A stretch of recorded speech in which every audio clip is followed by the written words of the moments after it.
فتح تو یقینی طور پر اس میں پاکستان تحریک انصاف یا عمران خان صاحب کی ہوئی ہے، اسے کوئی ایکسیپٹ کرے یا نہ کرے۔ باد نظر میں جو ایک پورا بیانیہ موجود تھا، آج عدالت نے تو اسے مسترد کیا، گو کہ ابھی بہت ہی شارٹ آرڈر ہے، اس میں کوئی ریزننگ نہیں ہے، ڈیٹیلڈ آرڈر آئے گا تو پتہ چلے گا۔ لیکن یہ یقین مانیے کچھ ایسا نہیں ہے جس سے مجھے یا آپ کو کوئی حیرانی ہو، اس لیے کہ جس طریقے سے یہ ٹرائل چلایا گیا تھا اور جتنی اجلت میں سزا دی گئی تھی، تو یہ تو نوشتہ دیوار تھا کہ عمران خان صاحب کو یا شاہ محمود قریشی صاحب کو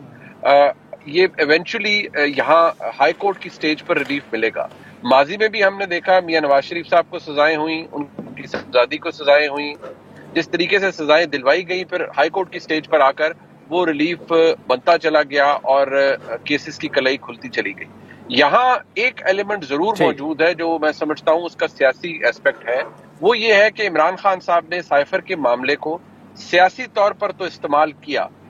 فیکٹس کو توڑا موڑا اور ان کے لیے اپنی سیاست کو تقویت بخشنے کے لیے، اپنی حکومت کو بچانے کے لیے اس وقت ایک بیانیہ تو بنایا۔ اس سے تو میں نہیں سمجھتا کوئی ڈینائی کر سکتا ہے، اور اگر کوئی کرے گا تو میں سمجھتا ہوں وہ ذرا بدنیتی والی بات ہو جاتی ہے۔ لیکن جس کوانٹم کی سزا عمران خان صاحب کو یا شاہ محمود قریشی صاحب کو دی گئی تھی، بحثیت احترام، بحثیت ایک پاکستانی، بحثیت ایک قانون کے طالب علم کے، مجھے وہ اس وقت بھی سمجھ نہیں آئی تھی اور مجھے آج بھی اس کے اوپر اعتراضات ہیں۔ اب دیکھنا یہ ہے کہ 77 صفحے کا فیصلہ تھا ٹرائل کورٹ کا، جب